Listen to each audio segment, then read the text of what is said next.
পাকিস্তানের সাথে হ্যাট্রিক জয়ে এশিয়া কাপের শ্রেষ্ঠত্বের মুকুটটা উঠেছে ভারতের মাথায়। তবে পুরো টুর্নামেন্টে দুদলের কর্মকাণ্ড ছিল নজিরবিহীন। ক্রিকেটীয় লড়াই ছাপিয়ে এশিয়া কাপের মঞ্চ যেন হয়ে ওঠে দুই দেশের কূটনৈতিক ও রাজনৈতিক যুদ্ধের ময়দান, যা বজায় ছিল এশিয়া কাপ ফাইনালের মহারণেও।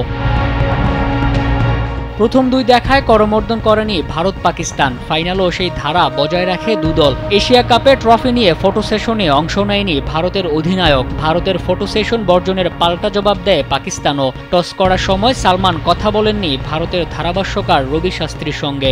শেষ পর্যন্ত পাকিস্তানের প্রাক্তন ক্রিকেটার ওয়াকার ইউনুসকে নিয়ে টস পর্ব শেষ করে আয়োজকরা। টসের সময় দুই অধিনায়ক দুই সঞ্চালকের সঙ্গে কথা বলেছে, এমন ঘটনা কি আগে দেখেছে ক্রিকেট বিশ্ব? ফাইনালের পুরস্কার বিতরণী অনুষ্ঠান হয়ে ওঠে প্রতিবাদের মঞ্চ হিসেবে। এশিয়ান ক্রিকেট কাউন্সিলের চেয়ারম্যান পাকিস্তানের বোর্ড প্রধান মহসিন নাকভি হওয়ায় ট্রফি নিতে অস্বীকৃতি জানায় ভারত। শেষ পর্যন্ত নিজেদের সিদ্ধান্তে অটল থেকে ট্রফি ছাড়াই উদযাপন করে ভারতের খেলোয়াড়রা। অন্যদিকে পাকিস্তান অধিনায়ক সালমান আগা রানার্স আপ পুরস্কার গ্রহণ করে তা ছুঁড়ে ফেলে দিয়ে হয়তো পাল্টা জবাবই দিলেন।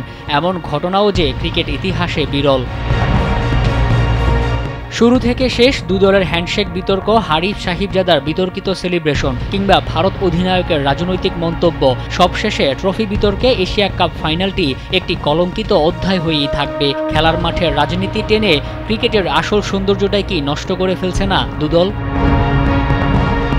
মোহাম্মদ মাসুম, কালবেলা।